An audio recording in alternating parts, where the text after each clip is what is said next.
episode 62. You could call this the Mike Flynn episode, the Terrence Cody Mm, episode, but we call this mm. episode 62 of the Purple Rain podcast with Simply AS10 with Sutton Def. Welcome.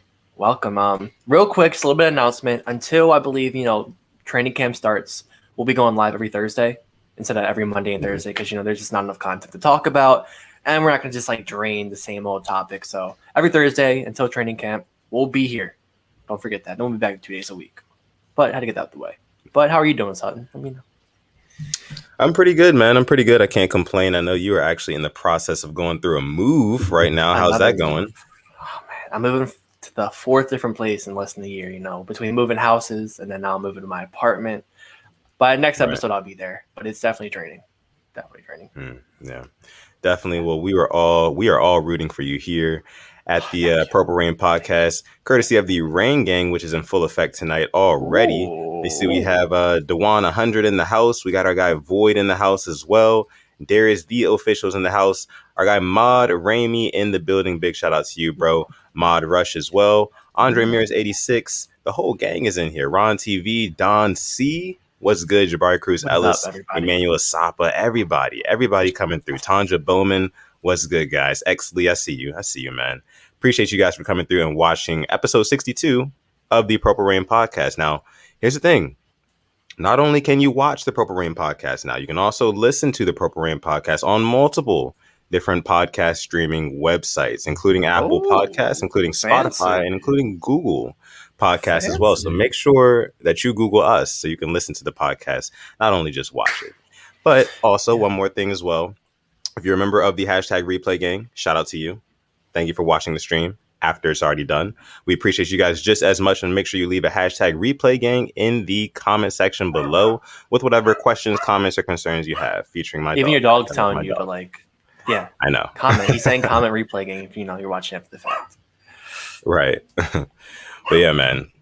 Episode 62, guys. Lots to talk about. Like I said, real quick, we are going live every Thursday now. Go ahead, bro. And we're both going to be at the Ravens open practice come July 31st. July 30th. We both got our tickets. We'll be there. We will be there. So let us know where you'll be. We can link up. Yeah. Fun time. Absolutely. Let's see here. April Taylor, what's up? Says, hey, Purple Gang. How you doing tonight? Spencer the Realist says, what's up, bros? What's up, Spencer? Thank you for joining the stream tonight. Chris Griffith in the house. Yash Patil, thank you so much for joining the stream. Mod K-Dog in the house says, what's good, Rain Gang family? We appreciate you each and every time. Daquan Jones, you as well. We see you. Says, what's up, gang? All right. So you want to go ahead and just kind of get into what's going on? What's been going on, Alex? Before the show, Darius made a great point, and you read it to me. Mm-hmm. He said Lamar Jackson could walk a grandmother across the street, and there would still be a problem. What if somebody told you that a top 5, top quarterback in the league host a free event for all kids from where he's from, giving back to the community where he's from, free, no charge. You can come for the children. And what if I told you people still had a problem with it? Would you believe me? I wouldn't. Yeah, that's the case now. You can't have fun anymore. NFL, no fun league, apparently. Yeah, it's very bad. And it really does feel like it's Lamar versus the media sometimes. It really does feel that way because they kind of nitpick him on kind of every little thing he does. Like, come on, man. Seriously, like he's literally in its most basic form. He's literally doing something super positive for children. Literally for the kids. You know what I mean? Like when we say we mean it's like he's doing it for the kids. Right. Like you can make a video for the kids, but That's another thing. That's another story. Make sure you guys like the video as well. Make sure you guys like the video. We appreciate you guys. But Alex, I just want to know, what was your initial reactions to kind of like, first of all, what was your initial reaction to seeing Lamar at the fun day, mixing it up with the kids and, kind of running routes and things like that, having fun? And then what was your reaction to the media responding to that in such a negative way? I had no reaction. It was just a good thing all around. And he brought Kodak Black. Like, imagine you're a kid. You're like less than 10 years old. You meet Lamar Jackson and Kodak Black in the same day. Right. Like, that's something you're probably going to remember for the rest of your life. And to see people finding issue in that, They're just having fun. Like they weren't doing anything harmful. So what's the Right. problem? You know? Yeah. There really isn't a problem, and a lot of people had issues with it because Lamar Jackson he's a young quarterback. He's what, 24 years old, right? 23, 24 around there. Yeah, like 23, 24 years old. And he's getting ready to sign a massive deal here soon with the Baltimore Ravens. And a lot of people's argument is, oh, why go ahead and, mess up your money and things like that. And I was watching my guy Ingraven's video earlier, and he was talking about there's Who was a there? fine line. And yeah, there's a fine line between what is and the what ifs, and I think he made a very good point there. And people are just so stuck on the what ifs. I'm not sure if it's just because it's off season, we're trying to find things to talk about desperately, like we are here. I get it. Everybody's kind of struggling for topics, but it's like, it just seems like a reach. It seems like a reach because you can see, first of all, here's my thing. Lamar Jackson was at that fun day, running routes, throwing passes to the kids or whatever. You can tell he was only going about 20%.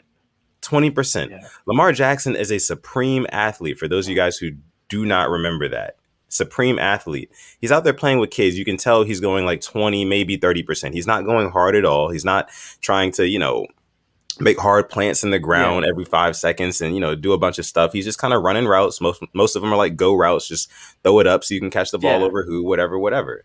You know what I mean? Like and then I think, furthermore, Shannon Sharp. Let's talk about Shannon Sharp. Huh. Shannon Sharp. Yeah, he was saying that, like, why would you go ahead and, like, risk your health not on the Ravens' time? So basically saying, like, if you're going to be, running around and doing all this and that, at least make sure it's on the Ravens' time. You're clocked in at the Ravens facility, this and that. But my thing is, what's the difference between Lamar Jackson, hypothetically speaking, getting hurt if he's just out and about with his receivers? Say like he's in Arizona with Hollywood Brown or Mark Andrews, and they're running around, they're doing things or whatever, and he gets hurt out there. That's not on the Ravens' time. So what's the difference? What's the difference? I don't get it. You know what I mean? And like I said, he's only going 20 or 30%. So it's just, it seems like they're reaching. What do you think? And they are, because I just want to, the Browns were all in a boat. They were all in a boat, and they are just saying, oh, that's good for them. The same Browns who Baker Mayfield got arrested, why don't we hear about that? Shouldn't there be a problem with him, with his off-the-field issues and his contract? What about Josh Allen? Yeah. What about some tweets that came up of him using some racial slurs when he got drafted? Why don't we hear about that? I mean, I just don't understand, like, why is he in a different – just when he's the most successful quarterback out of all of these quarterbacks we're talking about, I don't care. The unanimous MVP puts him miles ahead of any of these other quarterbacks he was drafted with. So why is he held to a different standard? Yeah, and we have our first Super Chat donation coming in from our guy, Jabari Cruz Ellis. Thank you so much, man. We appreciate you each and every time. He says, the what-if narrative has been going on since he got drafted. He was supposed to get hurt in his rookie year, etc. They want him to get hurt so bad. And I don't know if they want him to necessarily get hurt. I just think that they want to be proven right. They want to be right about Lamar Jackson. It feels like they want to, though. They're like, well, watch out. He better stop running because he'll get hurt. When he loses his speed, he's done as a quarterback. What? Yeah. Why do you want somebody to lose what they're really good for? So let me guess. Right. Do you want the best receivers to just break their hand? Is that what you want? The best running back to tear their ACL? Like, that's exactly what they're trying to say, I don't get it. Yeah. I honestly don't get it either. And it really, like I said, they're reaching. It's a lot of reaching going on. But real quick, let's see what else we have here from the chat. We have our guy Keeping It Real in the building. Big shout out to Keeping It Real. We appreciate you for coming through and joining the stream. Make sure you guys go ahead and check out his channel as well. He says the media's obsession with Lamar Jackson is getting out of hand. Yeah, man, like I said, everybody just wants to be proven right. Everybody wants to be right about Lamar Jackson. They want to be able to say, oh, I told you so. I told you this wouldn't work, or I told you he would get hurt if he kept doing this, or you know what I mean? Like that's all they want. That's all they want. They always talk about getting hurt out the pocket. Where did Tom Brady get hurt? Where did Patrick Mahomes get hurt? Where did Lamar Jackson get hurt from in 2019 against the Bills? He was in the pocket. Back. Yeah. Like, he wasn't running. So this whole, if he runs, he'll get hurt, that's BS. Completely BS. Just call it what it is. I don't think Tom Brady tore his ACL running a read option 50 yards down the field. No, he tore when he was in the pocket. Yeah. Let's see. We have another comment coming from Jonathan Washington Jr. Thank you for joining the stream, bro. It says, I love how the media tries to spin it as if they're looking out for Lamar's best interests, when the reality is, if something were to happen to him, their life is not impacted whatsoever. Just finding ways to hate. I But don't know yeah, who's it's worse like, right now, Shannon Sharp or Skip Bayless, because Shannon Sharp is really trying to get to that Skip Bayless annoying level. Like who watches them in their free time? I don't. I don't watch any of these shows in my free time except Good Morning Football. Like I don't get. now, see, Alex, I'm not gonna lie to you. I do watch these shows. I I actually can't, bro. love. I I can't. love Undisputed. I'm not gonna lie. I I love Skip and can't. Shannon. I do. I love, Max Kellerman and Stephen A. Smith. I like watching them go back and forth. But this, and I understand that they have to kind of like play both sides sometimes, just for ratings and things like that. They, for sake of debate. But this one, Shannon Sharp was definitely off. And like our guy Jonathan Washington Jr. here says, like he tried to spin it in the way that he was looking out for Lamar. But I've heard Shannon Sharp say multiple times that like you shouldn't be worried about another man's money, about another man's pockets, things like that. So it's like it kind of contradicts himself there, which kind of bothers me. But I do like those guys. But we do have another super chat donation. This one coming in from Spencer the Realist. Thank you so much for being the realist, man. We appreciate you. He says, these people want to be right, from podcast to media. Everyone wants to be right about the Ravens taking a risk with Lamar. Not even Kyler gets that flack. #1 overall pick. Been built around no winning season in his first 2 years. I never will hear about it. I will never hear about it. He's been given any tool he needs. Young, dynamic head coach, top receiver in the league, solid running backs. And we don't hear about it. He got hurt. Why don't we hear about him getting hurt? Where's that at? These are more valid questions, man. Valid questions. I don't know. We appreciate you, Spencer, for your super chat donation. Let's see what else we have here from you guys. I see Devon H says Mahomes put a video on Twitter of Coors Light of him playing golf. So drinking beer and playing golf is better. One bad swing. I mean, I didn't hear about that. You never know. And I just don't know, like, why are you making such a big deal out of like one-on-one like wide receiver DB drills? Like literally all it is he's running a couple yards up, and I get it's on an asphalt court and things like that, and whatever. But Lamar Jackson, he's been doing this his whole life, believe it or not.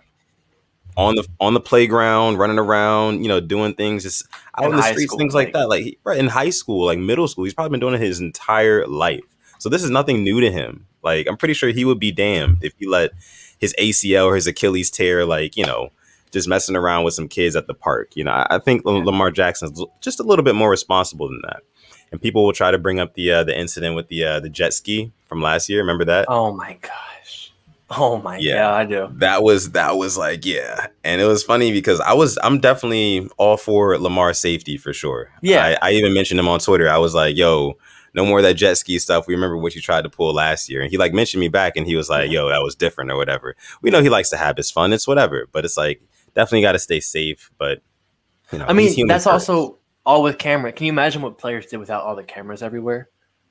Like, this is just, I mean, that's kind of annoying that they really can't have a private life. Because I feel like if that's any other person right now, like, we wouldn't know about the whole jet ski incident. But because it's Lamar Jackson, like, we know about it. Like, we wouldn't have heard about it if he, but it's just with the cameras everywhere now. Yeah. Yeah. That's true. Let's see. Devon Johnson says Lamar is out here saving lives and catching hell for it. Media just does it for clicks and content. Yeah. I agree. Oh, and speaking of clicks, please, I apologize to anybody watching, especially my mom. Sorry. Fuck Pro Football Talk and fuck Mike Florio. Just gonna leave it right there. Oof. He took it a little too far with his little comments about Lamar Jackson. So yeah, a lot of underhanded shade to his mother there. I didn't like that at all. That's what hit me the most. Yeah, how would his agent? He's like, if Lamar had an agent, this wouldn't happen or that. It's just like, come on, bro, shut up.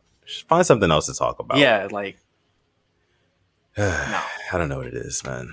Let's see what else the Rain Gang has to say about The media coming so hard at Lamar, and make sure if you are part of the hashtag replay gang, or if you're watching or listening on Apple Podcasts, Spotify, any of those streaming sites, make sure you come on back to YouTube or visit us on Instagram at the Purple Rain Podcast and let us know your thoughts about this show, episode 62 of the Purple Rain Podcast. Thank you guys for listening. Let's see. Christopher Swain says Lamar was just giving back to his community. And what do people say? He shouldn't do that. He could get hurt. When people hate on someone, they will find anything to hate on them with. These are facts. I think Lamar put a tweet out. He's like, having those kids out there was better than like them playing with like guns or something. I forget the tweet. I know he put something out there. I was like, that's kind of the big picture of all this. Like what these people don't see, like where he's from. Like that's the violence is a big issue. So the fact he got these kids out there and just having fun, people don't really get that either. Right. And I feel like another big issue is that so many of these like these big media heads, like these talking heads, they're so like out of touch with what you just said. Like those communities that Lamar Jackson came from, because a lot of these guys are older. They've been established in their careers for years and years and years. So, you know, all they kind of value and think about is money. Lamar hasn't even gotten paid yet. No, Lamar has not gotten paid his big money yet. So he's still kind of like, you know, he hasn't really gotten there yet. You know what I mean? So I don't see why they're so upset with this. And if they want to talk about his agent is doing a pretty damn good job. He's with Bose. He has that sponsorship. Has a sponsorship with somebody else. I think in Oakley, he's doing pretty good. So they can shut the hell up about the whole agent thing because he's doing pretty fine with that without the big contract. Exactly. Let's see. Click one in the house. Thank you for joining the show. Says the way Mike Florio is with Lamar not having an agent is the way Skip Bayless is with loving Brady and hating on Mahomes. Yeah, he does definitely love Thomas Edward Brady Jr. The full name. You brought the full name out. You heard about how he played with the MCL tear? Played with it? Really? Yeah, I think that HGH was working overtime for him. Ain't no way he was playing with, or they're lying about it, something. That TB12 meth is going to come back and bite him soon. They're going to catch that. Yeah. I see Taquan Christian in the house says, what's up, Rain Gang? Alex and Sutton. What's up, Taquan? How you doing? Raven Ron in the house as well. What up, Raven Ron? Says PFF those frauds. Oh, this was PFT. That was pro football talk about PFF. They actually said something about our guy Mark Andrews. We'll talk about it. Got phony football focus and phony football talk. Yeah. So let's see. We have another super chat donation coming in from Jared Baker. Thank you so much for joining the stream and donating to the stream as well. We appreciate you. Says, can't wait to see what they say when Lamar goes crazy on the whole league this year. I think we're all going to see a demon Lamar this year.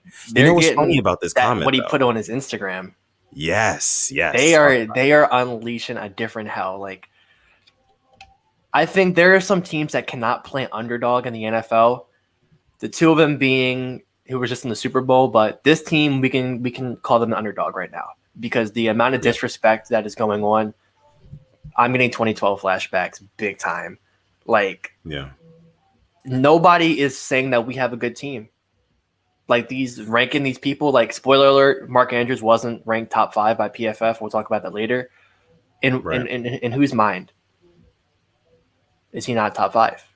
Lamar Jackson, not even top 10. Some of these, what? J.K. Dobbins, not top 10 running back. What? Top 15? What? Lamar, not a top 50 player? Yeah. It's no.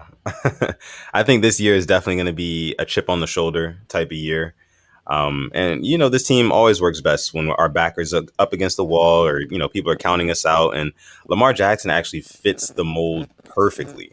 The Ravens, like I said, the Ravens have always been, you know, a team that rallies around, just, you know, adversity and things like that, and they always end up coming back stronger. And Lamar Jackson is kind of the same way, just chip on the shoulder, back up against the wall. He performs in that type of situation. So I do agree with Jared Baker here saying that Lamar is primed for a quote unquote demon year, especially pending if we can get some good protection for him on the line, and then also his weapons can produce too. And speaking of, thank you for Void asked, what did he post? He posted this on his Instagram story. I need that Super Bowl like tomorrow because I'm sick of these people, but I'm not playing. Yeah. Sick of these people, but I'm not playing. Yeah. He needs the Super Bowl like tomorrow. Like tomorrow. Come on. You know, that means that tells me there's some urgency in his heart, in the building.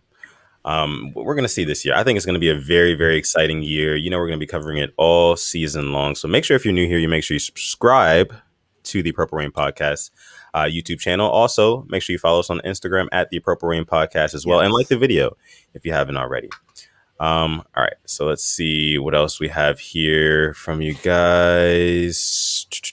Demon Lamar indeed, says Jabari Cruz Ellis. Yeah. Demon Chris hours. Reese says, I think Lamar is on demon time right now. Watch prediction for me is by the end of the year, he will be a top 3 to 5 quarterback. I don't disagree. I can't argue with that. I don't disagree. Because you know what's going to translate. The efficiency is always going to translate season to season to season. We know that. So that's automatically going to put him in contention, at least top 7 to top 10.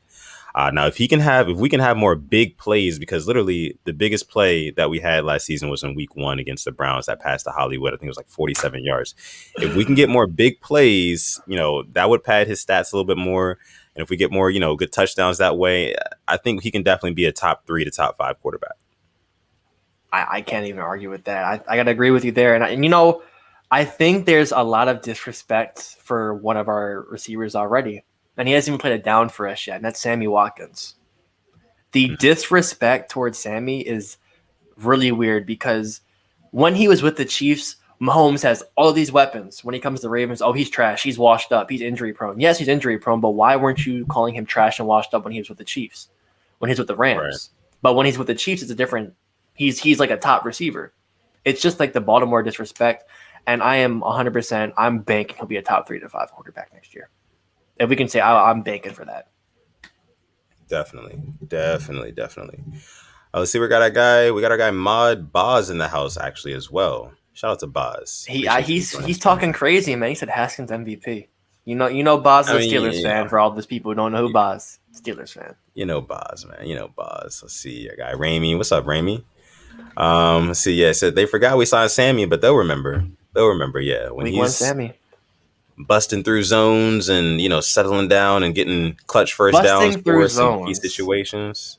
Just remind everybody, what are you calling the receivers this year? The wide receiver group. Hey man, y'all know what it is. For you guys who've been watching the Purple Rain podcast, we're calling the 2021 Ravens receiving core the Zone Busters. Indeed. The Zone Busters. Yeah, mainly because, we've got a lot of route running technicians now. You see Rashod Bateman, Sammy Watkins, Hollywood Brown is really good at route running and getting better, improving. Those guys are definitely going to be able to tear up zone coverages, which is what the Ravens will see a lot because Lamar Jackson is such a good runner. But we do have another Super Chat donation coming in from our guy, Gerald. Who else? You guys already know. Who else? A true Purple Rain pioneer. Our guy coming through. As always, man, we appreciate you. Says, my 2 main brothers.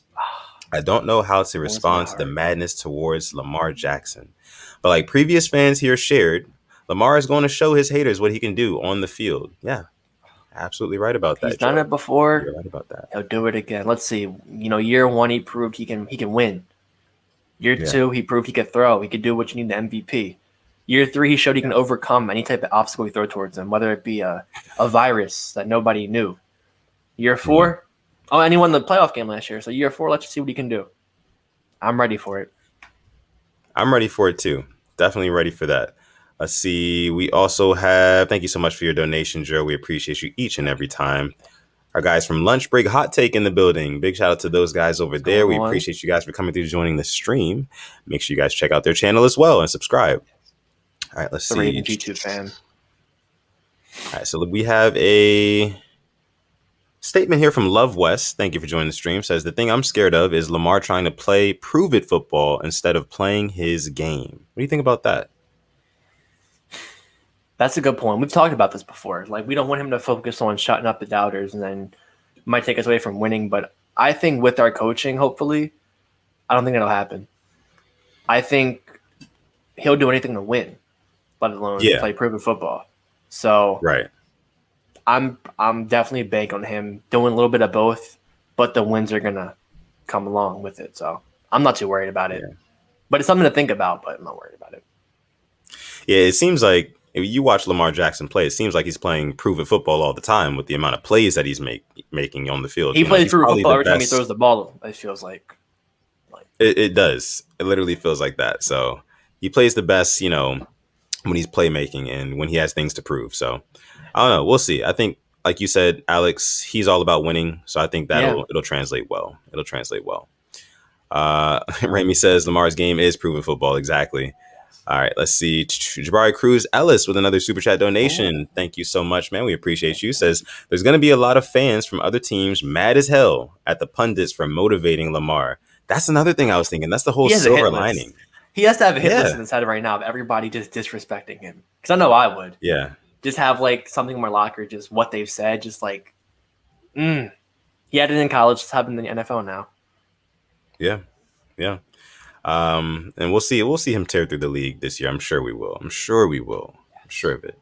And we're not too far away, guys. We're not too far away. Next month, preseason starts. So, hey, get ready, strap in, because we're almost there. We're almost there, guys. Let's see. Devin Dukes in the house says, sup, Sutton. Sup, Alex. What's up, Devin? Thank you for joining the stream. Let's see. Lisa Frankel says, hey, guys, Sunday is my birthday, and the best present I can ask for is Lamar getting a Super Bowl ring. I only wish everyone would stop hating him for being himself. Happy early birthday, number one. Yes. I think I got happy early birthday, Lisa. Yes. But as for Lamar getting a Super Bowl ring, yeah, hey, man, if that happens, we'd all be happy, Lisa. We would all be happy. Fingers crossed. Exactly. All right, so let's see. Jonathan Washington Jr. says, day 846 of the Justin Houston to Baltimore watch. Yeah. We're waiting. We're waiting at this point. We're waiting. All right, so I think we can go ahead and transition from the Lamar versus media talk to our second topic of the night, which is going to be that, just simply put, the boys are back in town, man. The boys are back in town, man. And this is what town are we talking about, Alex? What town are we talking? Because it's not Baltimore. We're not talking about Baltimore. We're not talking about Texas. Not talking about Florida. Not talking about Cali. Not talking about any New York. No, we're talking about Arizona, the desert. Yeah. Scottsdale. Yes. Yeah. So what about that town? What's going on? Well, I did say the boys are back. The boys are back in town, and those boys are going to be Hollywood Brown, Mark Andrews, and Ravens' first round draft pick in 2021, Rashod Bateman as well. Interesting. All linking up in Scottsdale, Arizona to get some reps and get some drills and get some practice, some good work in. You love to see it. It's just, man, it was awesome to see. And we're going to show you guys the clips here. Big shout out to my guy, Simply AS10, for putting together a nice little video montage. I can't take credit, bro. It was whatever Bateman posted. I just took it up there and put it on YouTube. I'm not going to take any credit for that. Got you. Yeah, I got you. But you cut it together. So that's how it goes. I see we have a super chat donation coming from Motivation with DLC. Thank you so much for joining the stream and for donating. We appreciate you. Love the stream too. Thank you, man. Appreciate it. Yeah. All right. So let's see. We'll bring up bring this on stream for you guys to show you guys kind of like the clips of what our guys are doing right now. Just look at this footwork. Are nasty. Yeah. And speaking of this footwork, I was actually watching Destroying today when he was working with Tyreek Hill and Sammy Watkins, and like the drills he was doing with them, like he brought that over to like the Ravens. Like I saw like their the OTAs. I saw that. I'm gonna send you this link to the video. Please watch it because this man Keith Williams wanted me to play wide receiver. Like the tips and tricks he was telling these guys was absolutely, like, I never thought of some of the stuff he was saying, like just balancing your body, like when to take your cuts. It was beautiful. And it's obviously just showing it right here, like what these boys are doing. It's nasty. And I'm so excited for these receivers to ball out this year. It's actually crazy. Absolutely. And what I like to see are things like that. I like to see cuts towards the outside of the field. I want to see the ball being worked to different parts of the field this season from Lamar Jackson, because when you look at, I'm not sure if you're familiar with the heat maps, Alex, but basically, you are. So it basically shows where a quarterback throws the ball most on the field. And of course, Lamar Jackson, as we know, he throws a lot inside the numbers and up the seams, around the seams. That's why Mark Andrews is so successful. And speaking of outside the numbers, inside the numbers, you gave me a beautiful video idea that should be coming out soon. I've been working on it, trying to find every throw. Big shout out to you for that one. Oh, no problem, man. I feel like that'll be a very good video, a very insightful video to watch. Like every Lamar Jackson throw outside the numbers, just to see exactly if he can or if he can't throw outside the numbers. So, Yeah. and yeah, you'll see some interesting stuff. But I like to see this here because footwork is going to be everything to creating the separation that we need in order for Lamar to comfortably work the ball to those parts of the field, because we know where he's most comfortable working the ball. We know it's Mark Andrews. That's why he has the most targets out of any receiver in the last couple of years on our roster. So if we can, with things like this, it's just beautiful. Like you said, if we can just get this timing, this execution down, and just kind of pair that up with having new receivers coaches and a new passing game coordinator, I think we'll be in pretty good shape. Oh, man. And just watching this video, like, it's actually disgusting what they're doing. I honestly feel bad for some cornerbacks coming up this year. I don't know if they can keep on playing zone against us. Like you said, the zone busters, especially, like, there's no Sammy Watkins here. Right. There's no Devin Duvernay here. Even more speed. Nope. So I just feel bad for some teams. Oakland Raiders, Las Vegas Raiders week 1, I feel so sorry for you. 50-plus points on Monday Night Football. You heard it here first. I honestly am just that confident. Like, this is actually just disgusting watching. It is, man. And it kind of makes me think, like, the question, it gets even more and more prevalent to me. Who is really going to be the number one receiver on this team? It's going to be Hollywood? Hollywood Brown. 100%. Okay. I think. I got you. I guess I honestly, like, we're going to see a different side of Hollywood this year. Because who was around him these past 2 years? Who was helping him out? Compared to. I mean, I really can't. Boykin was his number 2 his rookie year. Yeah. And then who was his number 2 last year? Boykin, Snead. Like. You're right. You're definitely right. I want to see Hollywood be used kind of the same way that he was being used in 2019, as the primary deep threat. And I know that they will do that, but I want to see more plays kind of drawn up for him to get open down the field. Yes. You know what I mean?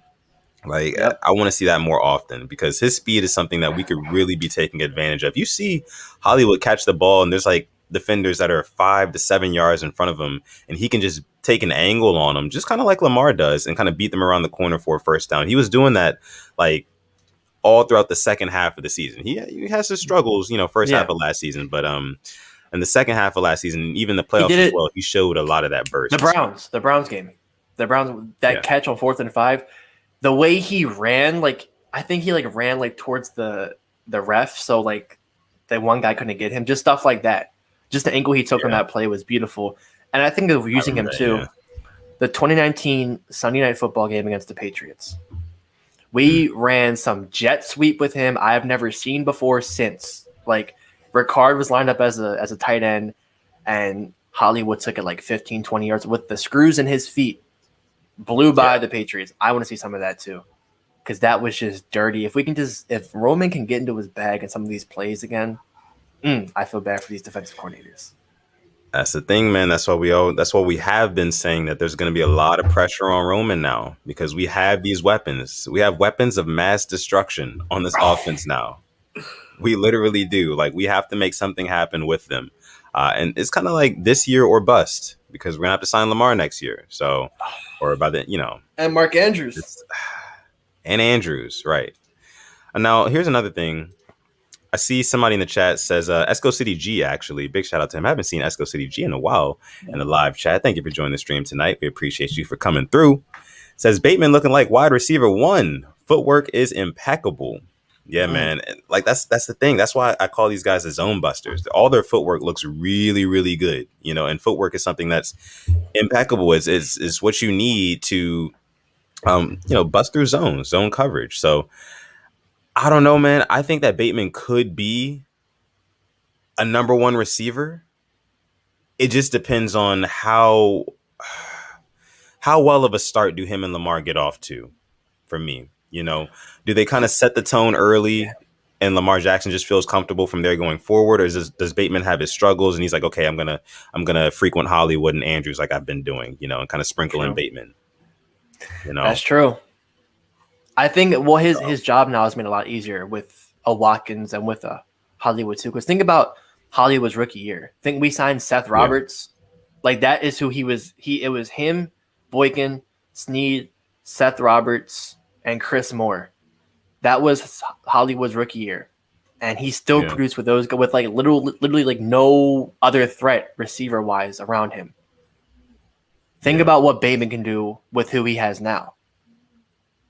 Yeah, all I right. think You're this right. makes him even more You're right, dangerous. man. That makes him a lot more dangerous, man. Makes him a lot more dangerous, and also the fact that our running game is going to make these guys even that much more dangerous as well. We always talk about our receivers and everything like that, but of course we can't forget we are a run first football team. Yep. But being so run first and being so dangerous and such a threat running the ball, we're the best running football team in the world, man. People have to respect that. Talk Teams about have it. to respect that. And since they have to respect that, that gives our receivers one-on-one coverage a lot of the time, which if they can beat that, and I think that these guys definitely have the talent, the footwork, the speed, the burst, the agility, all things above to do so, I think this season could be very, very good for the Ravens offense specifically. And here's my issue with Ravens fans. Please be patient with Rashod Bateman. He's not going to come out. I think we're expecting way too much out of him early. It's going to take maybe a couple of games. It might not. I mean, with the preseason, I don't know. But I just don't want him to just have added pressure when it's really not needed when we have a Watkins and a Hollywood and a Mark Andrews. Yeah. So. Right. Absolutely, man. Let's see. Our guy Hoodie Ramey chimes in, says Bateman could be Justin Jefferson Jr. I promise you Ravens fans are going to be at his neck this season. I mean, they will. I don't know. I don't know, though. I feel like Bateman is our guy. Bateman's our guy. We're rocking with him. You know, he looks good right now. I think it'll translate well into the NFL, his game. And Lamar, it's all about the chemistry, right? It's all about the chemistry because Lamar Jackson, he doesn't have the most passing attempts as opposed to like other quarterbacks. But if he has chemistry with his guys, he can make the most out of the opportunities he does have. So yeah, let's see. Gerald Lawson chimes in, says at Sutton Def, I would not be surprised if Bateman, if he has an explosive rookie season. And then Rocky B follows that up by saying Bateman goes for 765 yards and 6 touchdowns. Let's drop the Rashod Bateman predictions in the chat right now. I want to see. Yeah, I think definitely more than 5 touchdowns. I think he'll be a red zone target. I think just with his feet work, I think he'll get open. I think he'll get open in the red zone. Like he'll be burning people, and he'll just tight window throws. Lamar will make it. I was going to say, but will he be Lamar's first read? Because we know in the red zone, Lamar's first read is Mark Andrews, always. That's why Mark Andrews is tied for the most red zone touchdowns by tight ends, tied with Travis Kelce. But he's not top 5, though. In the last couple of years. But he's not top 5, and we'll get to that in a second. What do we know? Yeah.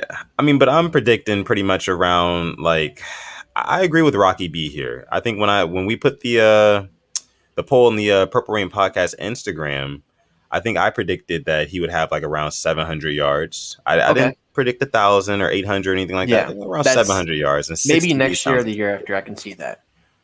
Right. And it's not having to do with anything of, his talent level or how skilled that we think he is. It's just the opportunities, guys. It's the sheer opportunities because we do run the ball heavily.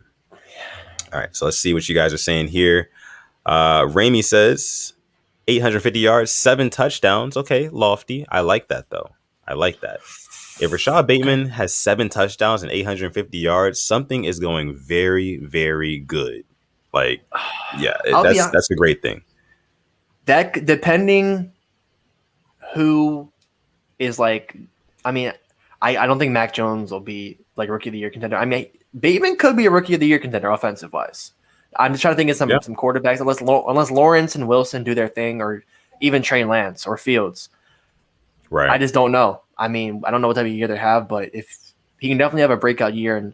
But then again, there is a strong quarterback bias, though. So I probably should take that back. But I do expect an above-average year for a rookie receiver out of Bateman, though. Yeah, definitely do, for sure. Let's see what else we have from you guys here in the chat. Let's see. Remy agrees with you, says Rashod could get 1,000, but just not year one. Yeah. That's not our prediction there. I think next year is a strong prediction. Bateman, Void says Bateman's going to have 65 catches for 1033 and 9 touchdowns. So that's like rookie of the year, like numbers. That's really good. So we'll 15 see. yards a catch is what he's averaging. That means I'm talking big plays. Void's talking Yeah. about big plays, like 15 yards a catch average. And, I think we're going to see a lot of that, dude. I think we're going to see a lot of that just because, like, they do, like, he is such a route running technician. He's going to be able to get and find the soft spot in zones. And you saw what he did at Minnesota, man. Like, when he caught the ball, he was looking to turn upfield and get away and pull away from guys. You know what I mean? He wasn't looking to, like, try to scurry to the sidelines or try to get an extra 3 or 4 yards like our guy Willie Snead would do. Shout out to Willie Snead. Wish him all the best of luck in Las Vegas. But this guy actually has breakaway speed. He's not the fastest of the fastest guys, but he does have breakaway speed. He's shown that in college. And I think it'll translate well to the NFL. So, and we know what this Ravens team is trying to do. They're trying to put speed literally everywhere they can, from the quarterback position to pass rusher to wide receiver to running back and everything like that, man. So I'm loving what I'm seeing from Bateman. I'm loving what I'm seeing from the rest of the receiving core. But let's see what else we have from you guys here. If we think Bateman gets 1,000 yards, how many does Josh Oliver get? No? Josh Oliver? Nah, hey, man. He could be tight end 3. I'm just saying. Yeah, tight end 3, exactly, man. I don't see Josh Oliver really getting any real burn. Just don't see that happening. All right. Let's see what else we have. Lisa Frankel says Sammy Watkins is kind of injury prone. Who do you think we would fill in as an emergency? I mean, it's fair to say this is going to be a 17 game season, so anything could happen. But if any of our receivers were to go down, any of our top 3, top 4, we do have guys to step up. We have Devin Duvernay. We have James Prochet, who still has things to prove, and a couple other guys as well. We still have Deion Kane. Yeah, Tylan Wallace. Yeah, so there's a lot of guys. Nobody's talking about. I'm kind of liking Benjamin Victor. What I've heard about him and Kane, I think. Yeah. All I know is that Boykin, Prochet, it's like them against Deion Kane and Benjamin Victor. That's like a 2-1-2 like tag team who can get like this final spot. So they got to play their asses off in the preseason because there's no set in stone winner of that final spot. It's gonna be crazy. Right. Real quick, we have over 100 people watching live right now. Whoa. Big shout out to you guys. Thank you so much for joining the video. This is, like the video. Like the video, guys. Damn. And thank you guys for tuning into, episode 62 of the Purple Rain podcast. But right when you thought what, bro? The off season was dead. Y'all come and do this. No. I just dropped my water bottle. Thank you. Come on now. I need a sip of water after realizing that. Thank you guys. Yeah. Appreciate you guys for coming through the stream tonight. If this is your first time listening, tuning into the Purple Rain podcast, make sure you hit the like button. Also hit the subscribe button if you're new. And also you can follow us on Instagram at the Purple Rain podcast and find us on all your favorite podcast streaming sites. Just type in the Purple Rain podcast and look for the cloud with the purple rain. Yeah. And if you're new here, we call you guys the Rain Gang. So welcome to the Rain Gang. Yes. K-Dog says it best here. It says hello to the whole Rain Gang family. We are a big family. All right. So let's see. Let's go ahead and continue here. Rami in the chat talking about training camp says, I'm so locked in from the beginning of the training camp until the end. So many great position battles, especially this year, but we need that competition. Speaking of training camp, I know we talked about it earlier in the open practice. We're going to the open practice. Just saying that again. Yeah. July 31st, right? If you're going to, just let us know. Yeah, July 31st, Saturday. Right. Yeah. Absolutely. Let's see. Rocky B says, I'm new here. How often do you guys stream? So normally we do twice a week, Mondays and Thursdays. But since it's been kind of off season, kind of the lull of the off season, we're doing once a week. But we will be coming out with more content soon. Me specifically, I will be uploading more MMA content. Speaking of MMA, I will talk about the whole Conor McGregor thing at the end of the episode too. We got to talk about that. We will talk about that. But be on the lookout for more stuff from the Purple Rain podcast. Make sure you hit that subscribe button as well. And Rami says it. Catch me at the open practice, gang. Yeah, we gotta have I'll have to put a tweet out or something. We gotta talk about because we all gotta meet. It's gonna go crazy. All I know is that when I see Rashod Bateman make a catch, I'm probably gonna lose my voice. Leave it there. Oh yeah. That's gonna be lit, super lit. Rocky B says so. Monday and Thursdays during the season, yes sir.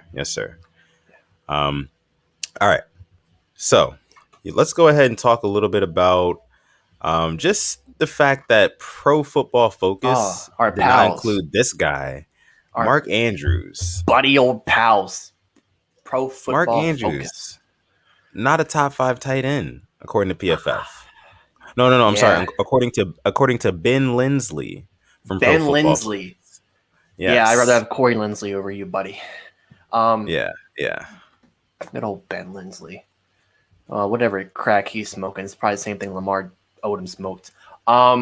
Yeah, not sure how I feel about this ranking. Can you just tell me who was ahead of him by any chance? I mean, obviously, Kelsey, Kittle. I get that. Hell, Waller, I Yeah. get that. But you Kelsey, really Kittle, can't Waller, put but those three. You cannot. Only ones you can put above Mark Andrews, in my opinion. That's no bias there. But who else was in front of him? yeah. So I mean, number 4 was actually Kyle Pitts. Oh, Kyle Pitts. So that's what we're the doing dude here right hasn't off the even bat. played a damn snap yet. Not one snap, but he's the prototype. Remember, he's the prototype tight end. He's the perfect. He's what we want Miles Boykin to be, But that's why they're ranking him number 4. It doesn't make any sense to me, but you know how Pro Football Focus goes. But anyways, number 5 before Mark Andrews, because Andrews was number 6. Number 5 was Dallas Goedert. Give me a fucking what? Yeah, Dallas Goedert. Should we have a I'm moment not of saying silence? he's not. I'm not gonna sit here and say he's not good, but I'm picking Mark Andrews over him on any day that ends with the letter Y. Wow. I kind of have a personal beef with Kyle Pitts because he trashed my school up 2 years ago. So me and Kyle Pitts aren't cool like that. They trashed Towson and Florida did. But so Pittsburgh, what? I don't get how you can really, put him above that. Obviously, above Tim Tebow, above other tight ends, but you can put him above a Pro Bowler. Yeah. A guy who, just is a sure target in the red zone. But really, Goddard and Pitts above Mark Andrews. Doesn't make a lot of sense, does it? Doesn't make a whole lot of sense at all. But do you want to read their reasoning for it? You know what? Let me hear it because Ben has a lot of explaining to do. A lot. Lots of it. So we'll go ahead and see what old Ben Lindsley said about Dallas Goedert and Kyle Pitts once we Ben Lindsley on the screen. Oh boy. See, this is the reason why I just muted Lindsley. PFF on Twitter. I unfollowed and muted them because of this clickbait. This is what it is. Things like this. So they say Kyle Pitts at number 4 says this may be early for a player who has yet to take an NFL snap, but it's a reflection of the caliber of prospect Pitts is coming out of Florida. He's just different. Pitts has an absurd catch radius at 6'6" with 33.5-inch arms, and he pairs that frame with high-end speed and rare cutting ability at his size. Those measurables help lead to a 96.1 receiving grade this past season at Florida. The Falcons' decision to pair him with Julio Jones and Calvin Ridley, so this is dated, and Arthur Smith's new offense poses a difficult challenge for defensive coordinators in the NFC South. So it looks like they're putting him here with the assumption that he would be paired up with Julio Jones, who is no longer an Atlanta Falcon. When did this article come out? This article came out, let's see, July 14th, 2021. What's today? Ben, you idiot. July you absolute 15th. Knobhead. What? Come on, Benny boy. Benny boy, you got a lot of explaining. Bro, whoever edited this article, you got to go. Man. You got to go. Yeah. This is real bad. This is real bad on all fronts. This is a bad look. This is how you know PFF is indeed phony Football Focus. They don't even have their own information straight. You have a lot of explaining to do. Lots of explaining. Real quick, shout out to our boy Engraven in the house. Says, what's up, fellas? Shout out to Engraven. Thank you for joining us. Engraven, you going to the training camp July 31st? Let us know. I think. Yeah, let us know if you're pulling up. Yeah, we would love to meet you, man. All right, so let's see. Yeah, let's see what else they said about Dallas Goedert, because they have Dallas Goedert ahead of Mark Andrews as well. So let's read what they have to say about Dallas Goedert. So it says, Dallas Goedert splitting the field with Zach Ertz to begin his career has created a situation where many don't realize just how good he has been. Kittle is held high as the shining example of a dual threat tight end who challenges defenses as a receiver and a blocker. for good reason. But Goddard is actually the only tight end in the NFL with receiving and run blocking grades of 80 or higher since 2018. He ranks 7th in receiving grade and 1st in run blocking grade over that 3-year span. So if we're talking about run blocking, then shouldn't Hayden Hurst be up there too? Because he's a pretty good blocker.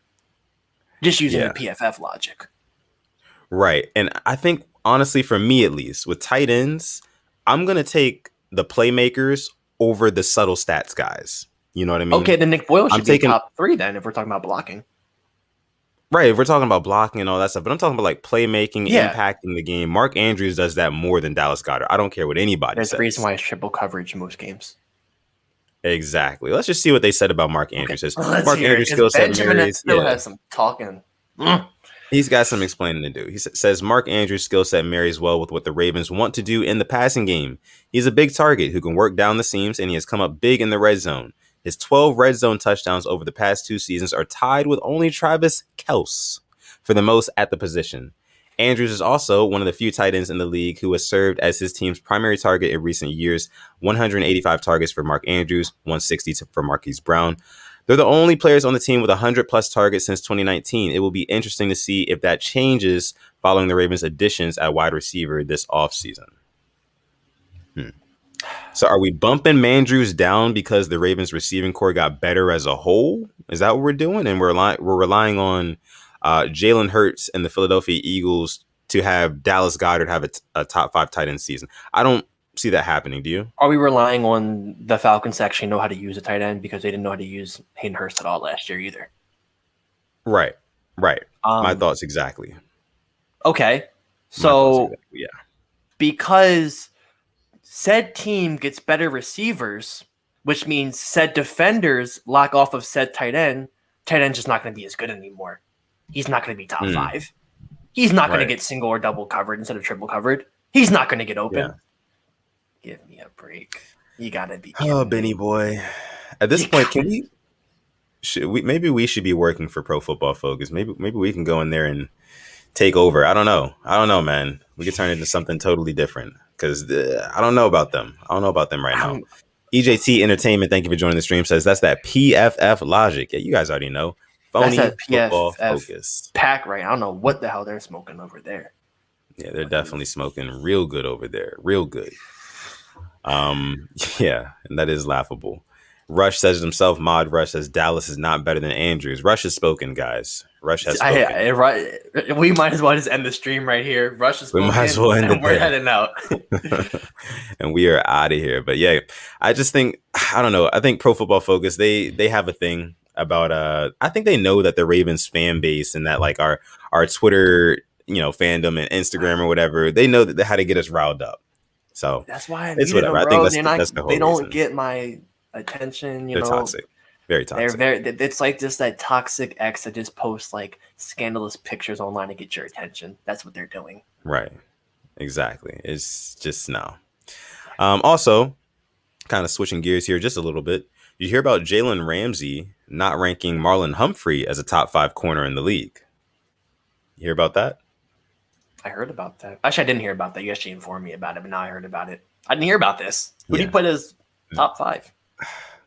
Yeah, I'm actually about to pull up the graphic for you guys, but I think it was Jair Alexander, Xavier Howard, Tre'Davious White himself, and who was the last one? Can't remember who the last one was. Probably Gilmore. I think it was Gilmore. I think ESPN actually left Gilmore off of their top 5 cornerbacks list, which was interesting enough as well. But, understandably so.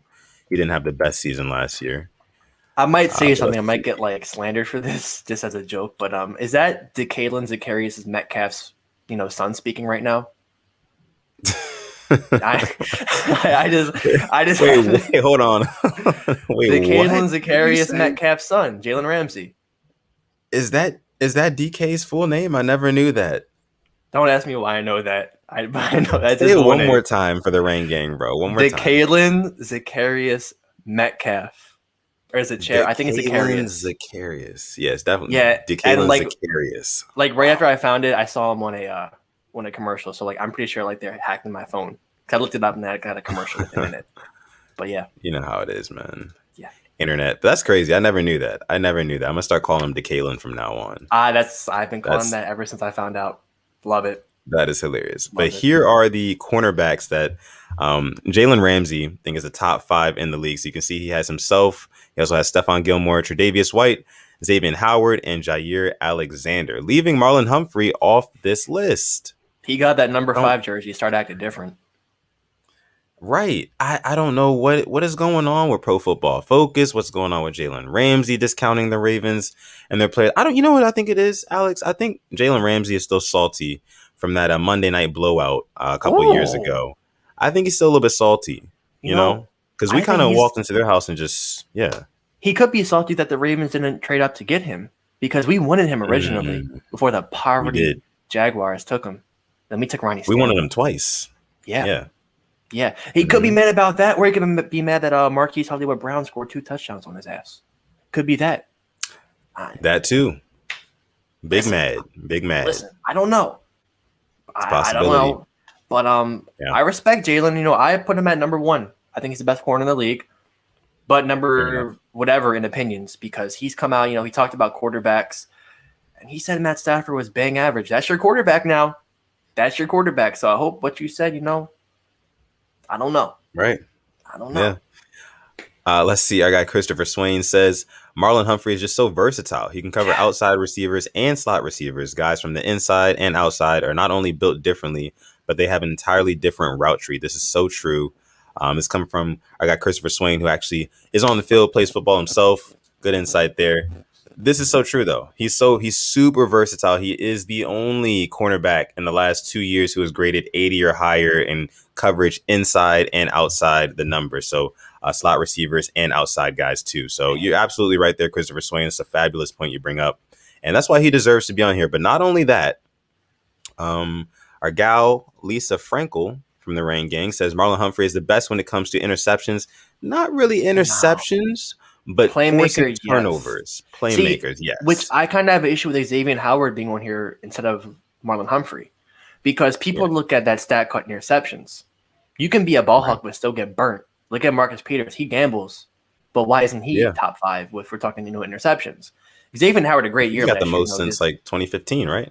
Yeah, and he racked them up. So if we're putting, I'm not saying Xavier Howard isn't top 10, top 7, but to put him above Marlon Humphrey, I know we are a Ravens channel, but if you cannot respect Marlon Humphrey's greatness at what he's done as a defensive back altogether, I don't think you're watching football. I'm just gonna say it. No, he's a playmaker. Yeah, playmaker in every sense of the word, man. And I can't wait to see what he does this year. Like our guy K-Dog, Mod K-Dog says, the punch, that fruit punch, man. It's coming back. It was the peanut punch with Peanut Tillman. Now it's the fruit punch with Marlon Humphrey. Gotta love it. Right, exactly. Let's see. We have another super chat donation coming in from Jabari Cruz Ellis. Thank you so much, man. We appreciate you. We really do. Says, Juice Man gonna hear about that and want to say something to Ramsey when he sees him. Can't wait for part 2. Oh yeah, I could definitely see him getting in his face. Like, I forgot. Yeah, we're not. Yeah. So if DeKalen is his father, let me just see. I just want to try to find out Marcus Peters. Okay, I couldn't find Marcus Peters' full name, but Marcus Peters must be his grandfather then. Yeah, let's see. Tanja Bowman says Jalen Ramsey would not put Peters on his list. Definitely not. I mean, I think you got to put Marcus Peters top 10 at least.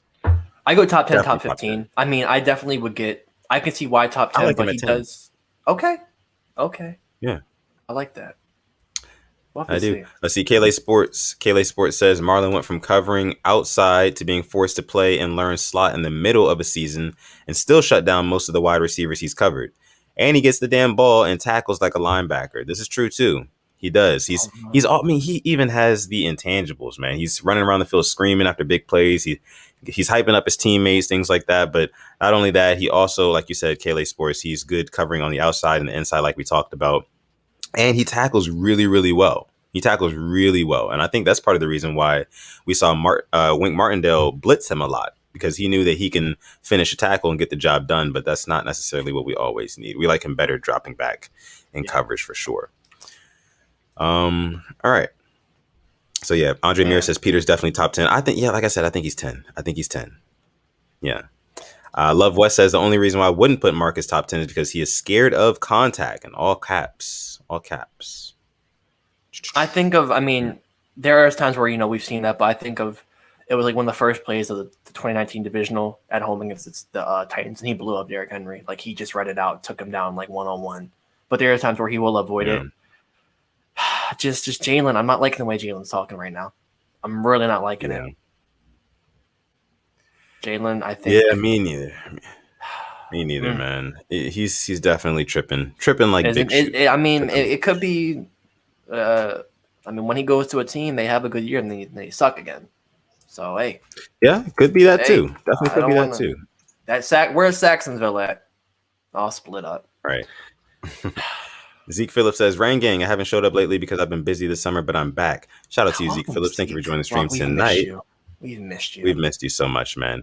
Make sure you guys like the video. Like the video if you have not already. Like the if video. You're new here and you're exactly. And if you're new here and you're enjoying the content, make sure you also hit that subscribe button as well. We appreciate you guys for coming through to episode 62 of the Purple Rain Podcast.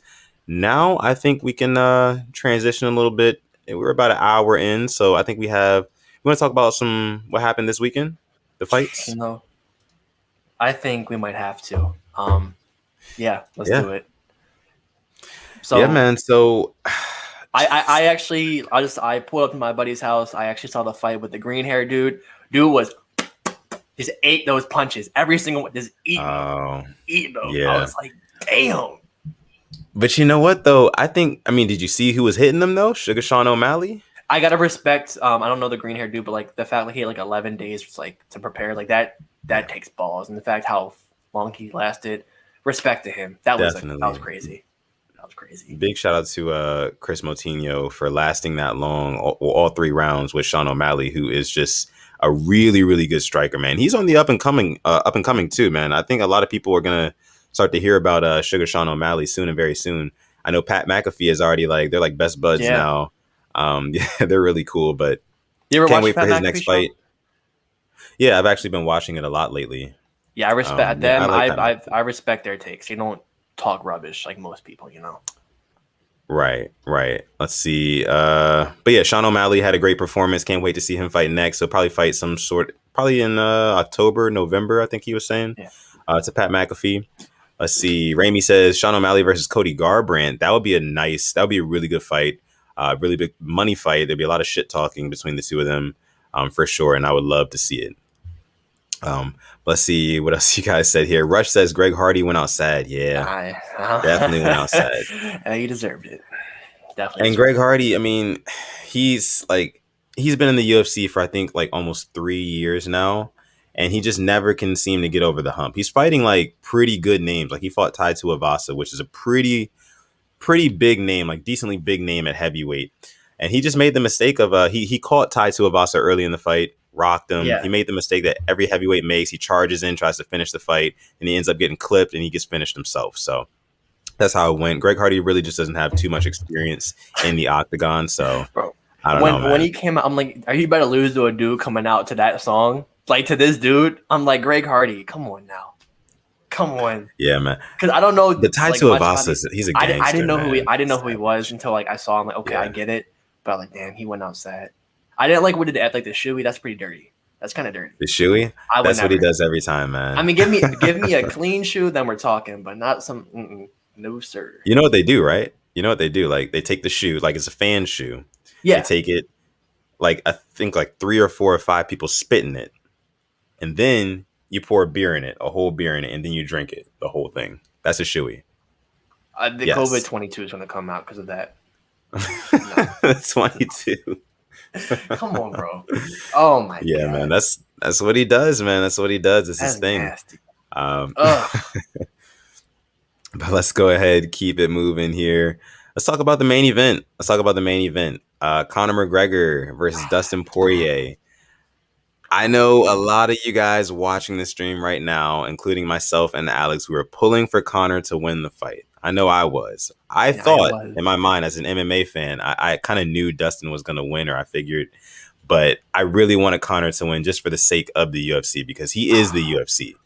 I love that and man. he lost in the worst fashion possible, man. At least to me, it kind of gave him like a cop out or like an excuse, like, hey, I didn't get knocked out, I didn't get tapped out, like my leg just broke. But in a mixed martial arts fight, if your leg breaks, that was the other guy's doing. Whether or not you Yeah. tried to kick him and he checked it and your leg just ended up breaking or what have you, he beat you because of that. So, Conor really doesn't have a leg to stand on when it comes to No pun kind of intended. giving the excuses. Yeah. Right. No pun intended. But yeah, let's see. I mean, in the what you guys beginning, I said. was like, I like the way it came out, and then at the end of it, Yeah. I like he lost that first round. Like he was, Oh, yeah. he started off good. I'm like, okay, I'm liking this, and I'm like, oh shit, I'm like, that clock's going awfully slow right now. I was just like, can we just got this round? And Nope. Yeah, man, it was rough. It was rough because, like you said, the first 30 or 40 seconds, he was doing good. He was pressing forward with his jab, landing some strikes here and there, blasting the leg kick. But that leg kick, man, it's always been like the way he throws it. It's always been dangerous because like he wraps his shin around their leg, around the back of like the opponent's hamstring, and sometimes that can be very dangerous because you can catch the bone on the side. I think that might have been exactly what happened. He tried to kick Dustin Poirier's leg, and then like he said, some fractures. There's some fractures in his ankle, and he kind of felt that when he stepped down. As soon as like he felt that, Poirier felt it as well, and he pointed yeah, to it. He was like, "Hey, I know that hurt. You know what I mean? Like I know something just happened." And of course, Conor was never the same. He went for the takedown. He went for the clinch, ended up getting taken down, and the rest was kind of history after that. But it's funny because it was very ironic as well because Conor literally said that like, oh, first one to go for a takedown as a bitch. He was the first one to kind of go for the takedown. He also said that he was going to send Dustin Poirier out on a stretcher. Conor was the one to leave on a stretcher. And yeah, it was bad. It was bad, man. And I was very disappointed. I wanted to see Conor McGregor win just for the sake of him being the face of the UFC. But it is what it is. It is what it is. But our guy, Jonathan Washington Jr. here says Conor is done winning big time pay-per-view fights. Not only is he not improving while his peers like Dustin have gotten better, but now he got to come back from a serious leg injury and glad to see Hardy knocked out. Yeah, man.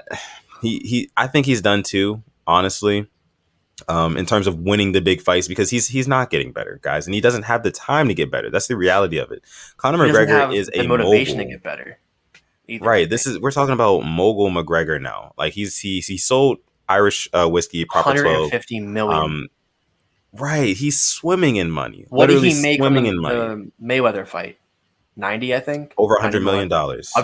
We're talking 250 million plus from two different things. Yeah. Well, then I know he has obviously sponsorships. Yeah, it's what is there to fight for at this point besides? There's nothing to fight for. There's nothing to fight for anymore for him. And like with all the things that he does, like in terms of like business ventures and things like that, I genuinely don't think that he has the time to train quite as hard as these other guys, Dustin Poirier, Charles Oliveira, Michael Chandler, all those other guys in the lightweight division and everywhere else in the UFC. He doesn't have the time to train as hard as they do. Not anymore. So for that reason, I think that he won't win any more big time fights. But on the other hand, Conor McGregor, he is constantly going to be fast tracked to the top of whatever division. He's like when you go to an amusement park and you buy an easy pass, so you can skip the line. Yeah, that's what he has with the UFC. Like and all he needs to do walk is right just by you. You want to punch them. Yeah, you hate it, but hey, that's right. He brings in the big bucks, so it's like that's what it is, man. So he gets to cut the line, but yeah. For that reason, I think we'll see him in the octagon again, especially to fight like Nate Diaz or something like that. But our time is definitely coming to an end with the whole McGregor era. I think it's already over. I think it was over after the Floyd fight. Yeah, that's when it ended for sure.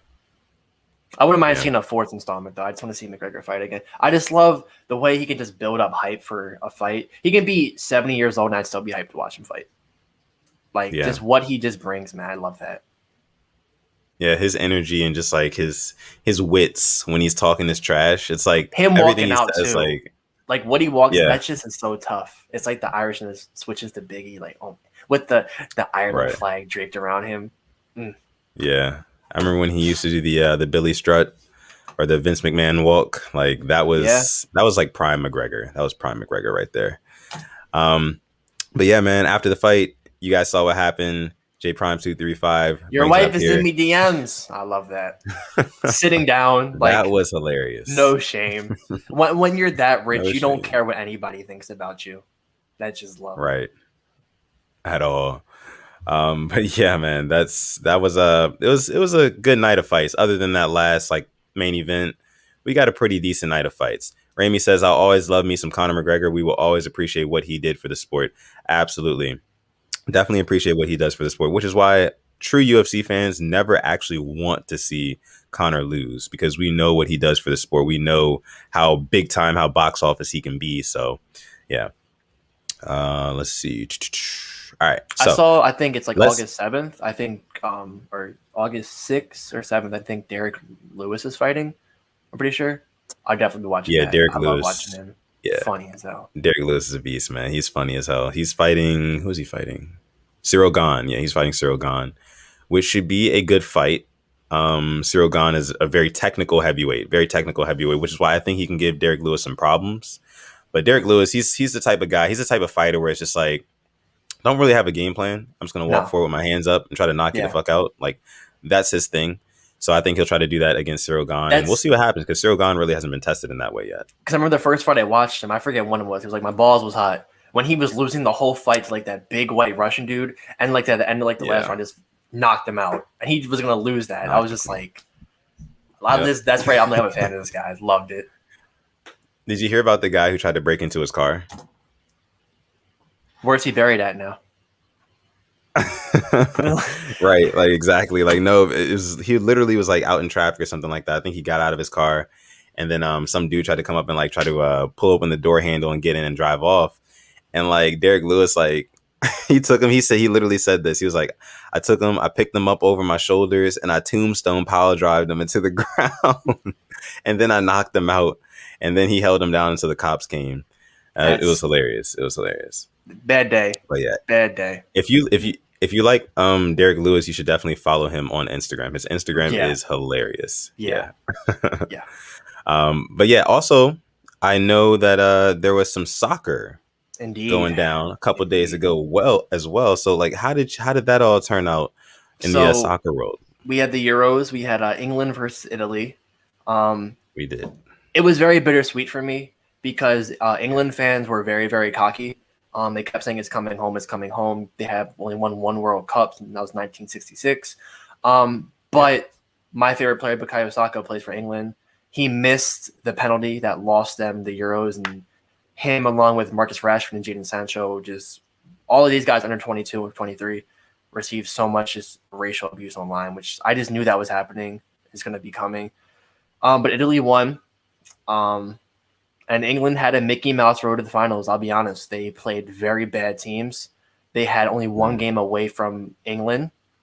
So they were very cocky. And then we had the Copa America. We had Brazil against Argentina.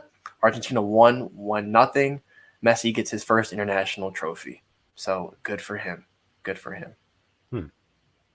Yeah. Good for Messi. Good for him. Yeah. Wow. I mean, I was definitely watching. It's funny because I was watching that whole, like pretty much that whole game, England versus Italy. Yeah. When it happened, I was at work, but I love me some soccer, man. I can't wait to see what's the next like big like World Cup next year. World Cup is next year. That's fun. 2022. Definitely will be. If the USA makes it, like it's hard because I will go off of players who like the countries that they play for Arsenal. But if the USA is in it, I'm full red, white, and blue. You can catch me in that. Oh like, yeah, like definitely. I don't like Christian Pulisic, but if he scores, best believe I'm going crazy. So yeah, let's do it. I love supporting Team USA in the World Cup, even in the Olympics as well. We have a really good future. Like I'm not gonna lie, like we can be a team like really like a Croatia did. Like we have a really good youth. If our coach can get it together and like Pulisic actually isn't selfish, we can actually make a run, I think. So I'm looking forward to it. I think something like that would probably take 5 to 10 years to actually really be a thing. To be a powerhouse, it takes. Yeah. We're in our golden generation, I think, right now. So we should be making the World Cup because like a lot of our players play for big European clubs, which we need instead of like this shitty ass MLS. Yeah. Like our top players, Juventus, Borussia Dortmund, Chelsea, Man City. Our goalkeeper plays for them. Like it's looking good for the USA Soccer. If we can get it together, like I said, we can beat somebody in the World Cup, like it was in 2014. How we got to, I think, the round of 16 and lost to Belgium. So we'll see. Yeah. Well, I actually do remember that. I just Tim remember Howard that. he was on something. I just remember that cross kick. Like I think it was like extra minutes. It was like, who was it? It was Cristiano. It was Ronaldo for sure. Or no. I'm tripping. You said Belgium or Portugal? It was Belgium. We played Belgium. They beat us. Belgium. Oh, okay. Yeah. I'm thinking of a different game. Because Tim Howard, he set the goal, the record for most saves in the game. Because that game he was on one. I don't know what he was on that game. He was going crazy. He had like 16 saves. That was when what's his name? Dempsey was like our guy, Clint right? Dempsey. Yep. Dempsey. Yeah. Yep. Yeah. I remember that guy. He was cool. I liked him. I was so into like World Cup soccer. Like I had Tim Howard as my iPhone lock screen for like a couple of days. I think it was after that big game. Honestly. Like I'm so serious too. You think I'm joking, but I'm so serious. 2014. Were you in like were you in college then, or was it high school? Yeah. I was in college. I was like a sophomore in college. But that's the thing. Like the World Cup literally will unite a nation. Like I guarantee you, if we were to make a run, there would be no hate for like whatever time it was, because like everybody's just so united. That's what I love about it, man. It just brings everybody together. But let's see. We're going to go ahead and transition to our Rain Gang Q&A. Take a couple questions from the Rain Gang tonight. If you guys are new here and you're still watching, thank you so much. This is the segment where you can literally ask me and Alex anything, and I repeat, anything that you want. It can be about Ravens football. It can be about other NFL teams. It could be about other sports. It doesn't even have to be about sports, in fact. It can be about music, food, life, whatever you want to talk about, whatever you want to ask us. This is the time to do it. If you're not watching live right now, you're part of the hashtag replay gang, whether that be on YouTube or Apple Podcasts, Spotify, or Google Podcasts. Make sure you guys leave your comments in whatever comment section that you have. Or if you don't have a comment section on your podcast streaming site, come on back to YouTube and leave one there so we can chop it up with you guys too. Or follow us on Instagram at the Proper Rain Podcast. Why not? Absolutely. I'm sorry. Let's see what we have from the Rain Gang with the questions. Our first question is going to come from Jonathan Washington Jr. Says, "Are you guys going to watch Space Jam?" Definitely. Absolutely. The original Space Jam was like one of my favorite movies growing up as a kid. Like I played it over and over again. Is it really? Yep. I definitely got to watch it. I used to have it on VHS. I used to watch it all the time. All the time, man. Probably still have that tape. All right, let's see. Void. Our guy Void says, "How many picks would you see Owe get if we line him up at slot corner at least 6 to 10 times per game?" I'd say 2 to 4. Corner. We had Bowser drop when Bowser was in coverage. He had 3 last year. Yeah. I could see it too. It just depends on how good his instincts are moving backwards, you know. I don't know. I think his main thing is definitely going to be rushing forward, trying to bend around the edge and get to the quarterback. Yeah. We'll see how he does in dropping back in pass protection. I mean, reading out screens too. You can get one. I wouldn't be surprised at that. Let's see. Our guy Ramey comes in with a question here. Says, "About to start a civil war in here. Don't know if you saw that poll on Pro Football Focus for who was a better player, Ed Reed or Ray Lewis." Oh boy. That is a very tough question. It's a very tough question. Because I think Ed Reed had more skill. I think Ray Lewis had more heart and more tenacity. And both of those things are like super important for defensive players. Linebackers, you need that tenacity. You need that nastiness. And that's what Ray Lewis had on top of the instincts. But Ed Reed was just a ball hawk in every sense of the word. Every sense of the word. That's why he's the best safety of all time. Second to none. Second to none of those instincts. Wow. I mean, absolutely. Lewis too. I think he's one of the few people with like 30 interceptions and 50 sacks. I'm pretty sure. I don't know if that's the correct stat. I know he's like it's interception stat. Wow. Oh boy. I don't know. I don't. It's tough. I'm gonna say a better player. I'm gonna say, oh, geez, it's tough. I'm gonna say Ray. I'm gonna say Ray. I'm going to say Reed. Okay. I'm going to say Ed Reed. Yeah. And like I said, man, I just think in terms of like who's a more skilled player, who's more in terms of like field awareness, things like that. Like, it's very hard to play safety, let alone be good at it and make And plays, make big plays. that thing about like when he was with the Ravens, I'm just thinking about when he went to the Texans and the Jets. He was low key a burnt piece of toast. I'm not gonna lie, like it's just a scheme too. The schemes as well. I mean, but him like them both in the Ravens scheme, man. There's no wrong answer. There's really no wrong. There is no wrong answer. You're right. You're right about that. There's no wrong answer. But for my money, like I said, I'm gonna go Ed Reed. Let's see what you guys are saying here in the chat, though. This is very interesting, actually. Yeah, they're trying to Boz says like the video. Absolutely like right. Tony Hendo says Ed Reed, agreeing with me there. Boz agreeing with you, says Ray Lewis. Ramey says he saw this poll and he was in shambles. What do you think, Ramey? Did you put in here what you think? I'm in shambles right now. Let us know. C Stackhouse says Ed Reed. Yeah, I mean, it's close. Like we said, there's no wrong answer.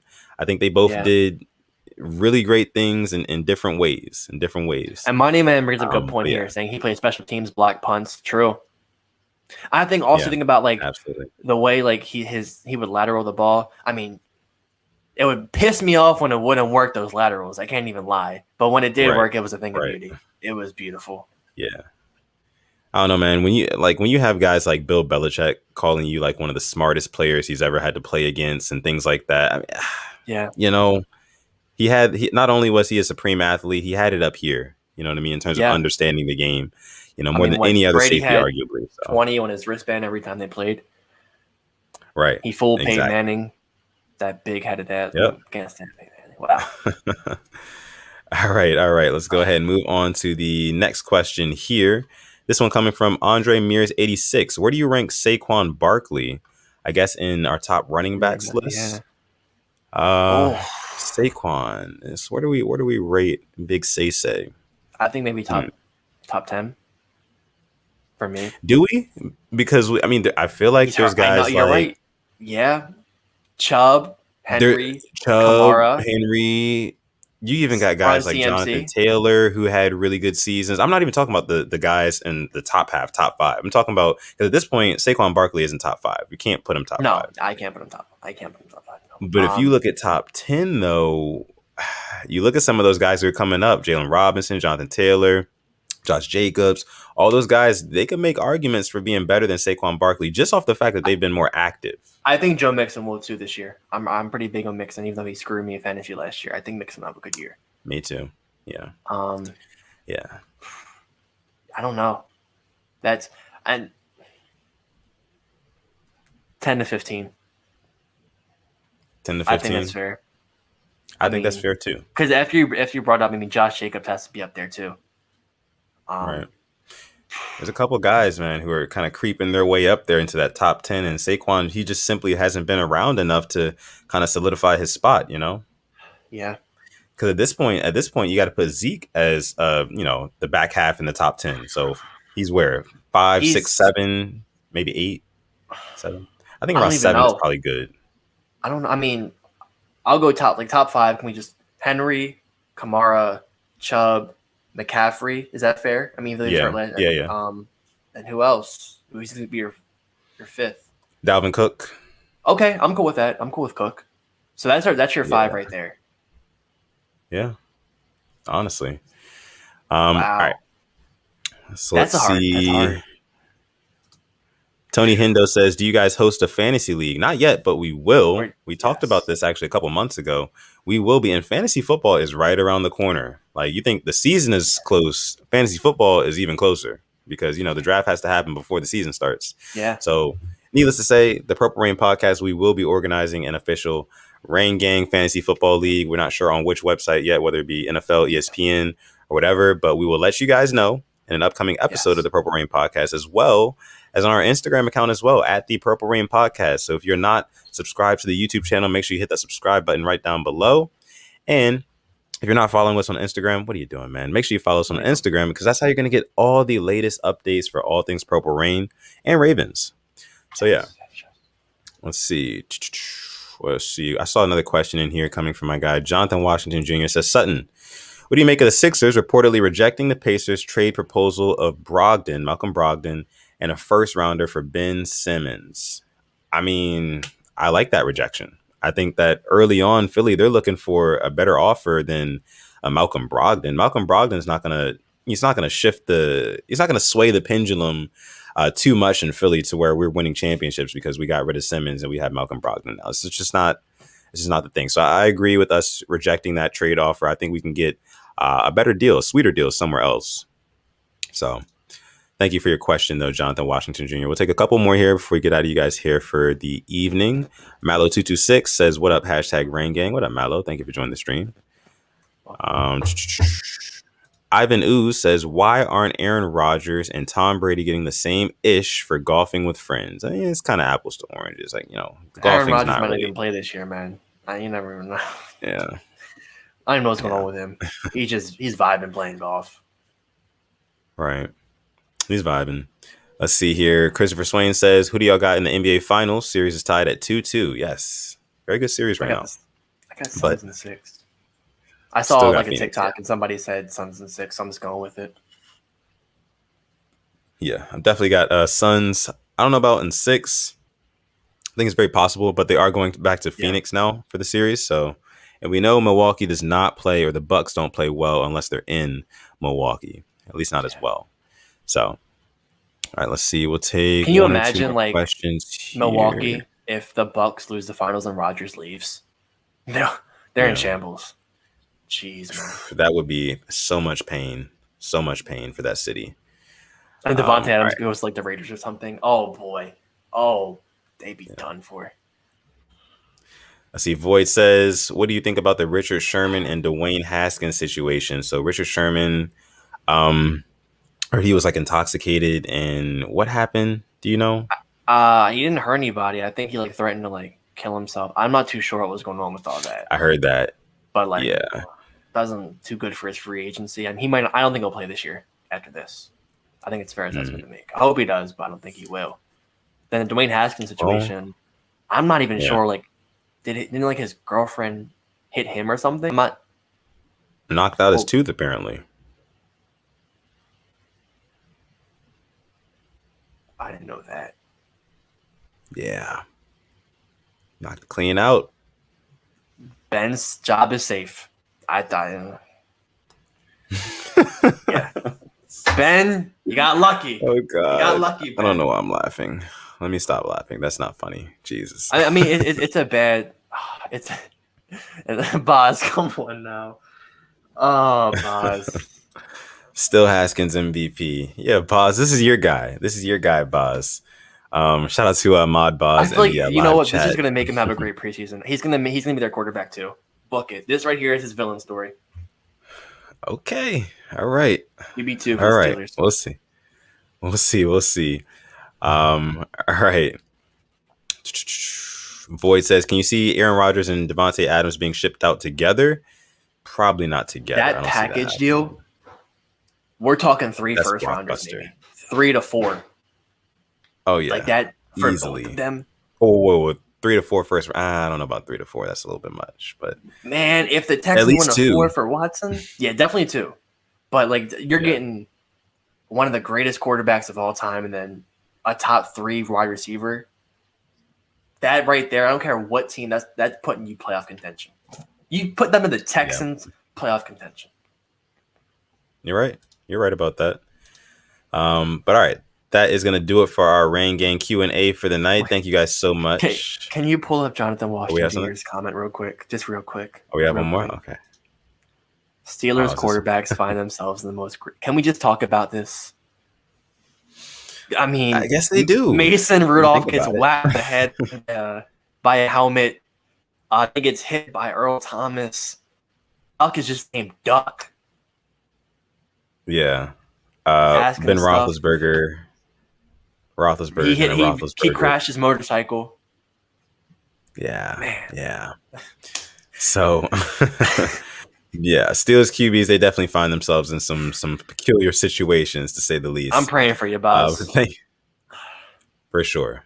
We all are here at the Purple Rain Podcast. And thank each and every one of you guys for tuning in, watching, or listening to episode 62 of the Purple Rain Podcast. We appreciate each and every one of you guys. Make sure, before you guys go, you can follow us on Twitter or Instagram, me at SuttonDef, SUTTONDEF. And this cool guy over here, you can find him on Twitter at SimplyAS10 or on Instagram at simplyas10.prod.